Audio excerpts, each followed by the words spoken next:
Mundan 27 ýyl ozal, aprel aýynyň 22-sine tebigat täzeden gülleýän pursady. Daşoğuz welaýatyna bir gyzjagaz dünýä indi.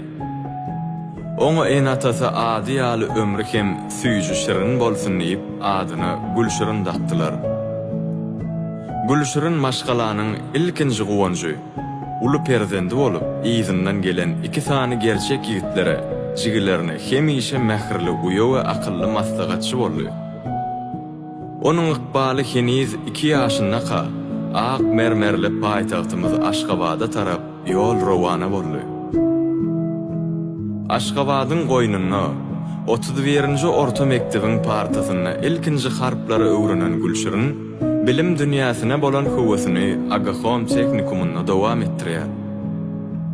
Ol her ädimni anamly ädip, durmuşyň täze sahypalaryna taýýarlanýardy. Soňra ykbal oňa durmuşyň iň uly sowgadyny berdi. Ol ak bagtyň libasyny, ak fatany geyip täze durmuşa gadam bassy. Bu bak bolsa dünýäniň iň owadan güli bolan mähriban gyzjagazy melejigiň dünýä inmegi bilen hassan urlandy. Bugün Gülşirin diňe bir mähriban ene ýa-da uýada, eýsem öz urunyny ussady.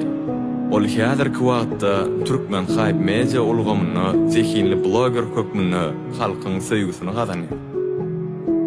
Reklama videolarynyň arkasynda duran şol janly keşp, dörözjülükli pikirler we sabyrly zähmet onu şu günkü üstünliklerine getirdi.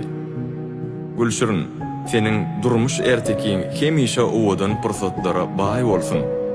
Doglan günüň gutly bolsun. Ykbalyň nurly, durmuşyň hemişe alaýas bolsun.